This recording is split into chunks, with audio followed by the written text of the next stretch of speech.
Assalamualaikum warahmatullahi wabarakatuh. Perkenalkan, nama saya Wahyu Febri Ramadan Sudirman. Saya dosen tetap pada program studi S1 Perbankan Syariah, Fakultas Agama Islam, Universitas Pahlawan Tuanku Tamisai. Saat ini saya sedang mengikuti proses seleksi sertifikasi dosen yang diselenggarakan oleh Kemendikti-Saintek. Video ini merupakan bagian dari pernyataan diri dosen dalam unjuk kinerja Tridharma Perguruan Tinggi PDD UKT-PT, khususnya dalam bidang pengajaran. Pada kesempatan ini, saya akan memaparkan mata kuliah kalian saya, yaitu Manajemen Keuangan. Mata kuliah ini diajarkan kepada mahasiswa program S1 Perbankan Syariah pada semester 2 dengan kode mata kuliah FAIPS 205 dengan bobot 3 SKS. Diselenggarakan 16 kali tatap muka dengan rincian 14 materi, 1 kali UTS dan 1 kali UAS.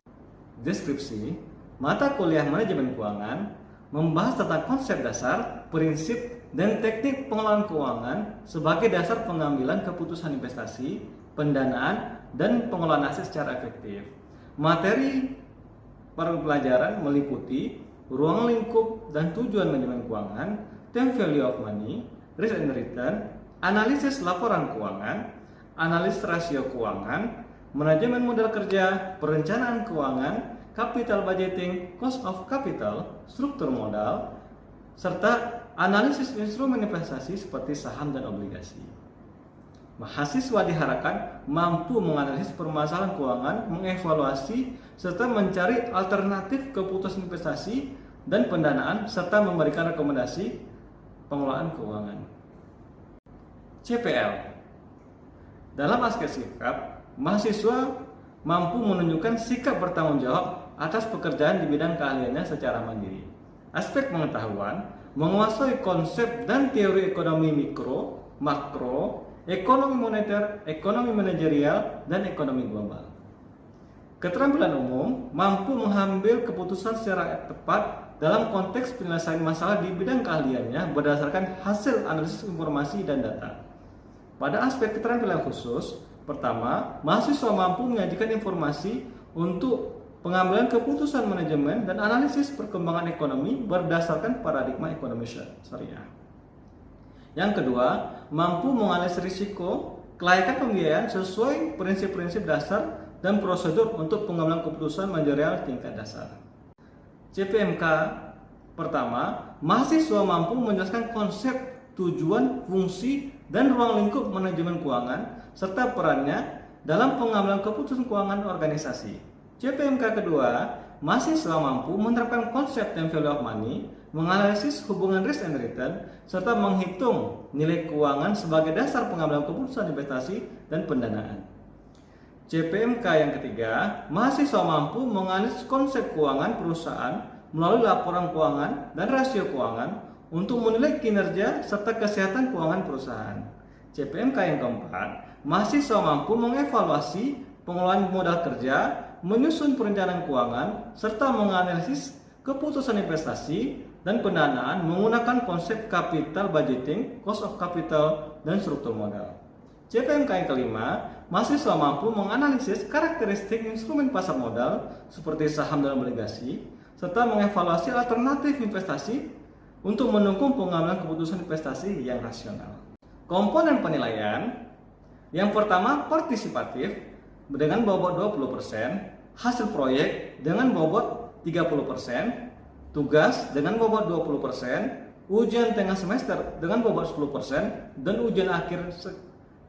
ujian akhir semester dengan bobot 10%. Selanjutnya, kita akan menyaksikan micro teaching. Waalaikumsalam warahmatullahi wabarakatuh. Pagi semuanya? Baiklah. Udah sarapan nih? Belum. Dari wajahnya muka-muka berpuasa. Tapi walaupun berpuasa, semoga semangatnya tidak puasa ya.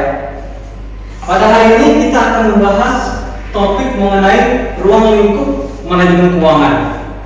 Yang mana mata kuliah ini sebenarnya mata kuliah yang diaku setelah mata kuliah pengantar manajemen. Yang mana di mata kuliah pengantar manajemen sebenarnya sudah disinggung sedikit mengenai manajemen keuangan. Sebelumnya ada yang masih ingat nggak materi tentang pengantar manajemen? Kira-kira manajemen keuangan itu apa?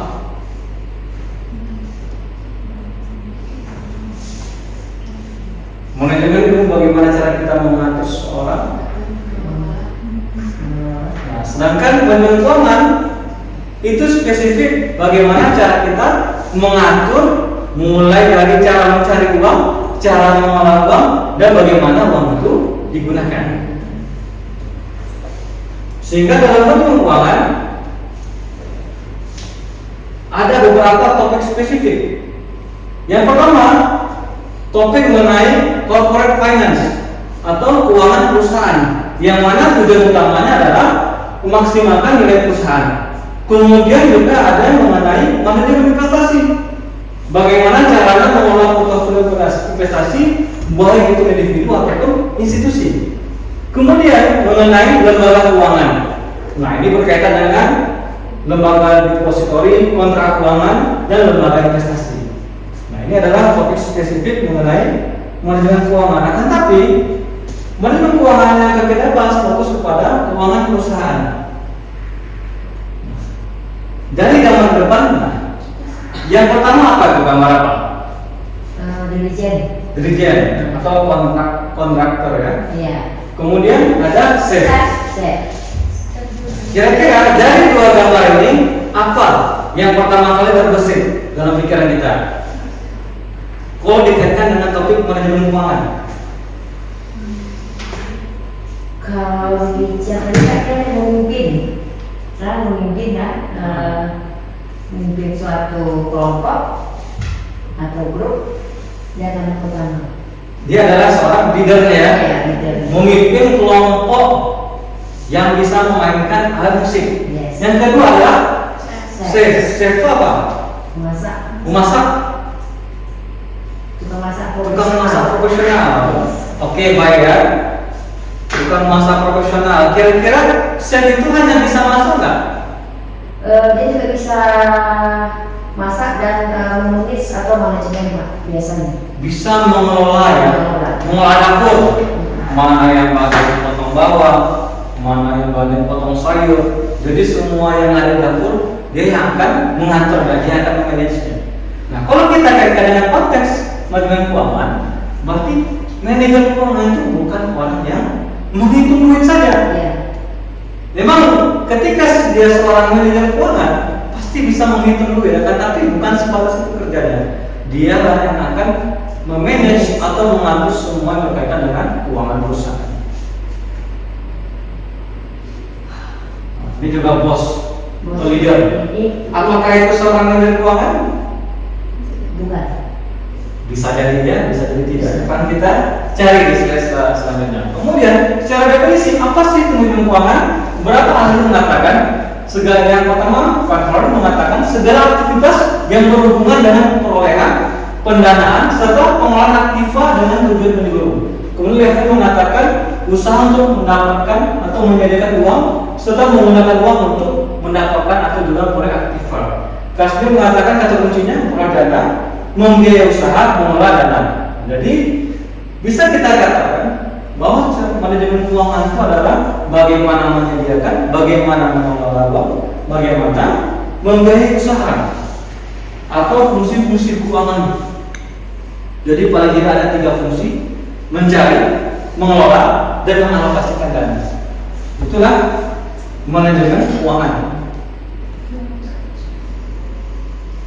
Kemudian apa saja keputusan keuangan itu sebenarnya? Ada 3 ini: financing decision, kemudian investment decision, dan dividend decision.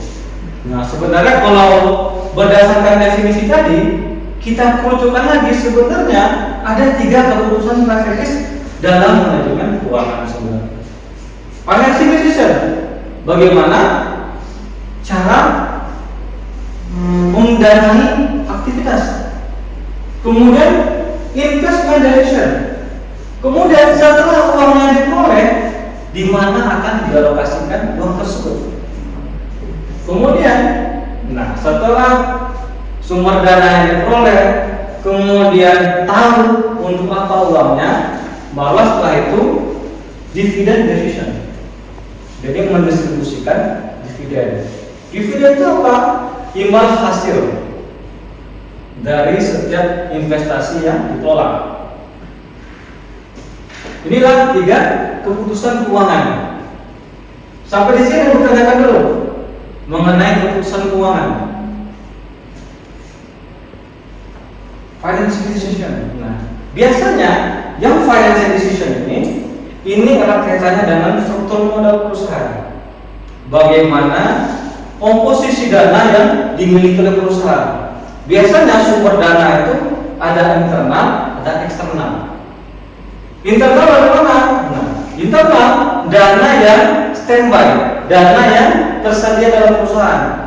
Biasanya kalau perusahaannya ada gede, biasanya pasti ada laba, ada keuntungan. Nah, keuntungan tersebut biasanya tidak semuanya diberikan kepada pemegang sahamnya. Biasanya sebagian ditahan untuk dialokasikan ekspansi di masa yang akan datang. Itu internal. Kalau eksternal, kalau internal kurang, makanya perusahaan akan mencari sumber pendanaan dari eksternal.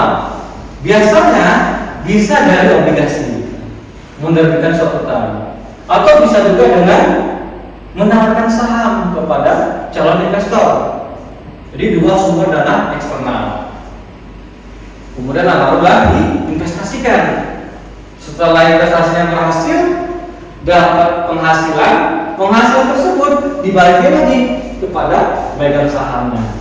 Makanya muncul keputusan ketiga yaitu dividend decision.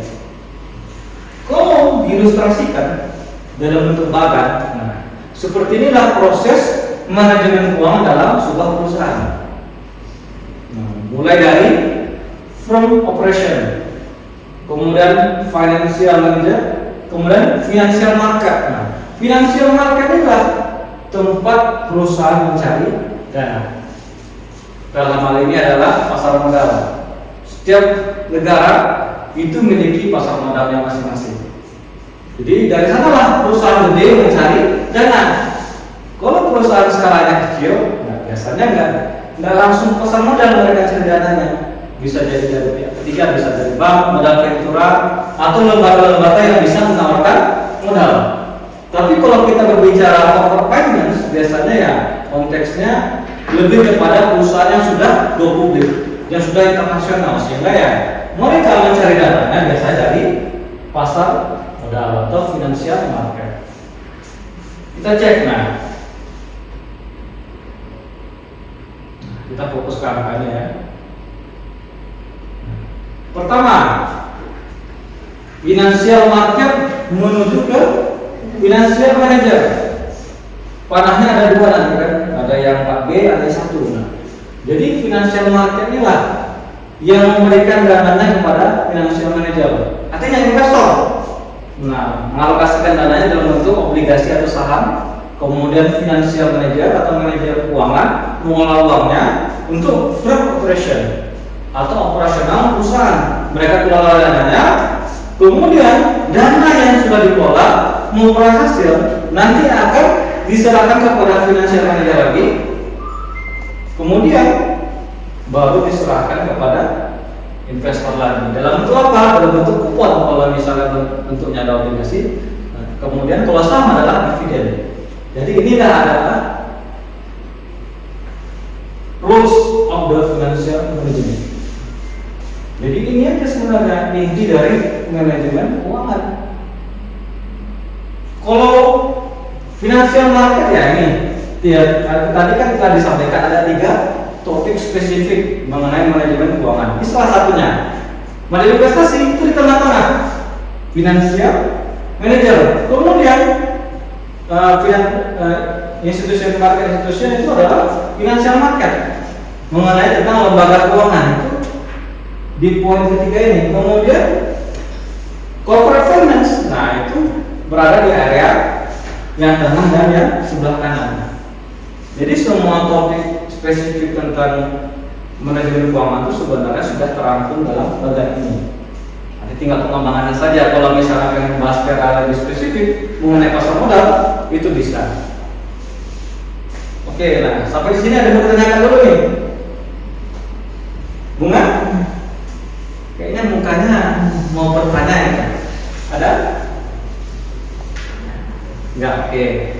Masih ini ya, masih bisa diberikan diikuti ya.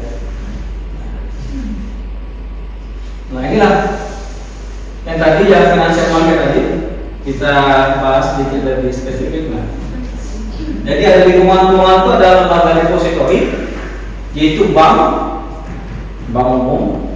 Kemudian lembaga kontra finansial, yaitu lembaga yang berkaitan dengan keamanan keuangan, yaitu ada lembaga kontra finansial ini perusahaan gede.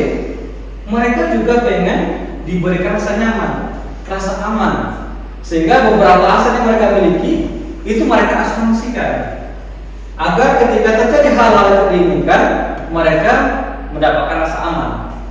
Tidak hanya individu saja.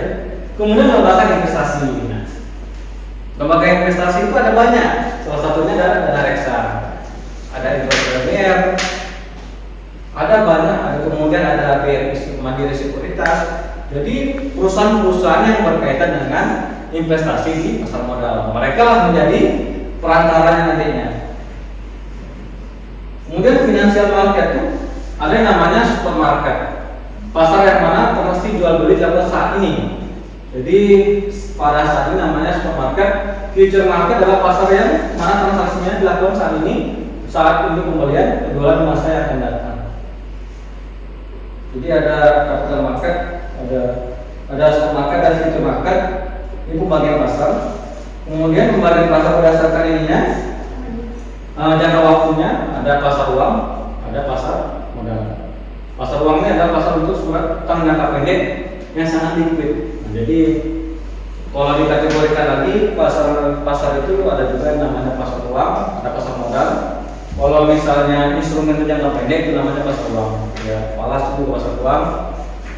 Kemudian kalau pasar modal untuk saham perusahaan dan utang yang jatuh tempo lebih dari 1 tahun di masa yang akan datang. Jadi saham itu termasuk pasar modal, obligasi juga termasuk pasar modal. Kenapa? Karena jangka panjang sifatnya. Kemudian bagiannya juga ada primary market dan secondary market.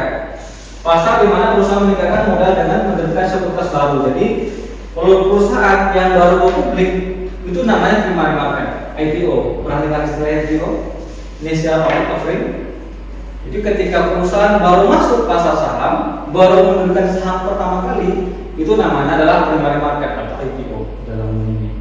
Biasanya bahasa yang sering digunakan dalam pasar modal. Kemudian secondary market. Nah, ini yang jual beli saham pada umumnya gitu. Setelah terjadi IPO, biasanya saham perusahaan itu pasti akan ditransaksikan lagi. Itu namanya secondary market.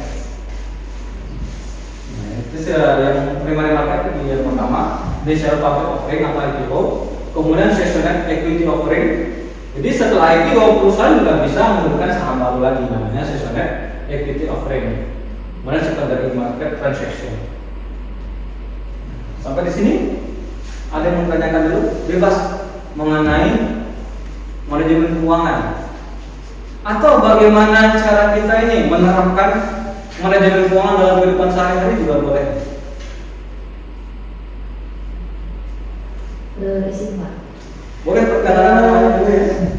Yang susahnya kita menerapkan manajemen keuangan dalam kehidupan kita sehari-hari itu adalah kita mencari modal biasanya Pak. Kalau ada itu insya Allah bisa kita memanage dengan ini mencari modal. Gimana kita bisa mencari modal kalau skala kecil bisa kita mulai dari bawah kayak karena ini sebenarnya perusahaan besar tadi nih karena kita cerita UMKM gimana caranya UMKM itu bisa mencari modal biar bisa dia setelah modal mengolahnya kita tadi melalui manajemen keuangan tadi biasanya pengusaha itu modal biasanya kendala modal biasanya. Oke. Jadi bagaimana caranya kita mengelola bisnis yang masih kecil ya? Karena selama ini kan kendalanya masih modal, duitnya nggak ada.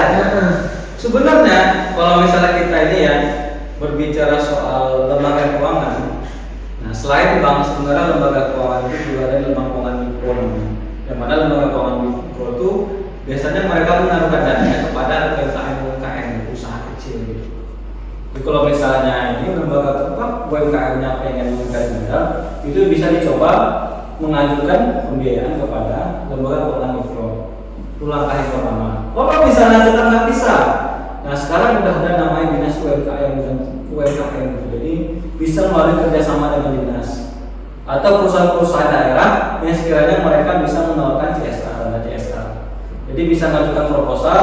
Kalau misalnya ide bisnisnya menarik, kemudian progres bisnisnya bagus, biasanya mereka mau mendanai gitu. Beberapa perusahaan-perusahaan kecil atau UMKM yang ada di Kampar contohnya gitu, ada didanai oleh PLN, salah satu perusahaan nasional tapi ya yang distriknya ada di Riau. Jadi didanai, udah bagus ini kan mereka pola bisnis yang bagus, memberdayakan masyarakat di sekitarnya, sehingga mereka mau memberikan dana CSR-nya. Dalam bentuk apa? Banyak, bisa fasilitas gedung gitu, mereka buka galeri gitu, kemudian pelatihan-pelatihan, bahkan alat-alat yang ini sifatnya penunjang bisnisnya mereka akan mau menyalurkan.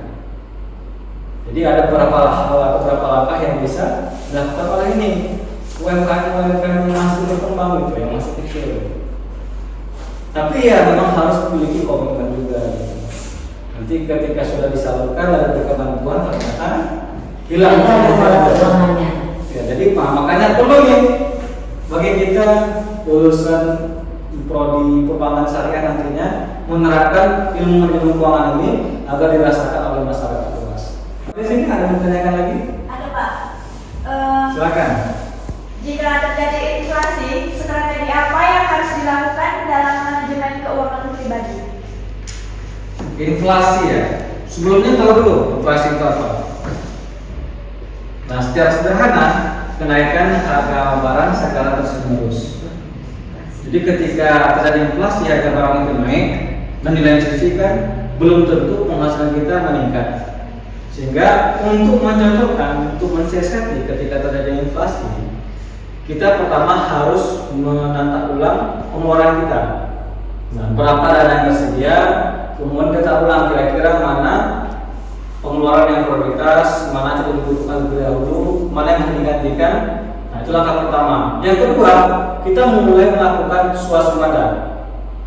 Nah, swasembada artinya apa? Kira-kira mana barang-barang yang bisa kita sediakan sendiri, jangan dibeli terlebih dahulu. Kemudian hindari barang-barang elektronik. Nah, barang-barang elektronik itu biasanya harganya akan mulai tinggi karena kebanyakan barang-barang elektronik itu impor. Jadi akan terpengaruh oleh inflasi tadi. Kemudian, nah ya kita sebagai orang yang ini kan punya pengelola uang secara pribadi, kita harus lebih bijak lagi dalam mengeluarkan menggunakan dana. Agar apa? Agar nanti uang yang kita miliki itu tidak cepat habis, kemudian tidak tergerus dengan deflasi atau penurunan nilai dikenakan inflasi tadi. Kemudian, nah itu kalau misalnya secara pribadi. Kalau misalnya secara perencanaan investasinya, kita mulai mengamankan uang kita dengan cara investasi di aset-aset yang sekiranya bisa meningkatkan pemasukan.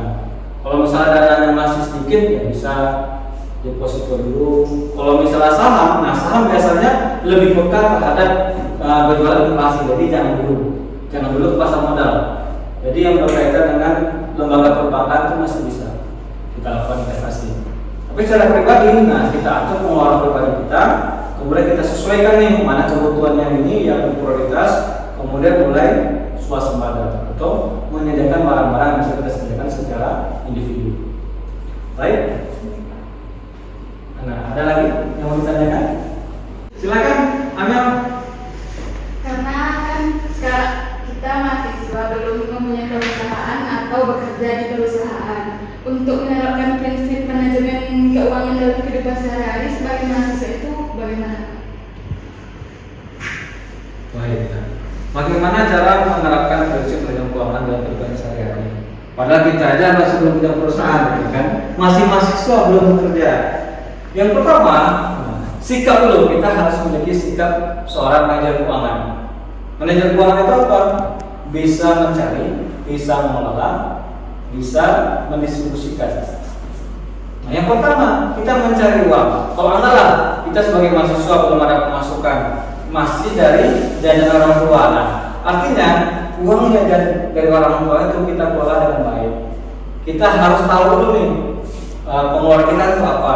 Kemudian apakah masih ada lebih nggak kalau misalnya diberikan per bulan atau per hari. Kita hitung semua pengeluaran kita dikeluarkan untuk apa. Nah, kemudian setelah kita catat, kita evaluasi. Nah, kira-kira udah bijak nggak kita dalam menggunakan uang? Jangan-jangan selama ini ya kita mengeluarkan uang itu banyak kebutuhan yang kita butuhkan sebenarnya. Nah, maka dari itu setelah kita mulai mencatatnya, kita evaluasi, habis itu kita bisa menerapkan secara pelan-pelan ilmu tentang manajemen keuangan. Kira-kira nih kalau misalnya dananya lebih, nanti kita tabungkan atau kita alokasikan untuk aset yang produktif misalnya. Atau kalau misalnya kurang, kira-kira bagaimana caranya agar uang yang diberikan orang tua kita cukup selama sebulan, selama kita menggunakan uang tersebut. Nah, sehingga nanti walaupun kita belum punya perusahaan, mungkin belum semua itu bisa diterapkan, kita bisa memiliki sikap seorang manajer keuangan. Oke, amin. Baik. Karena saya rasa sudah cukup ininya, semua materi disampaikan. Semoga apa yang kita diskusikan, apa yang kita pelajari bermanfaat kita semua. Ingat, manajemen keuangan itu bisa diterapkan mulai dari level basic, menengah ataupun advance. Makanya jangan tunggu punya perusahaan dulu bisa berjiwa sebagai seorang manajer keuangan, tapi mulailah dari sekarang. Mulai dari jadi seorang mahasiswa, kemudian kalau misalnya punya pekerjaan, kita terapkan juga ilmu manajemen keuangan kita di pekerjaan tersebut, dan kemudian kalau misalnya kita punya usaha, jadilah CEO yang paham dengan manajemen keuangan. Baik, terima kasih. Kurang lebihnya mohon maaf. Wabillahi taufiq wal hidayah. Assalamualaikum warahmatullahi wabarakatuh.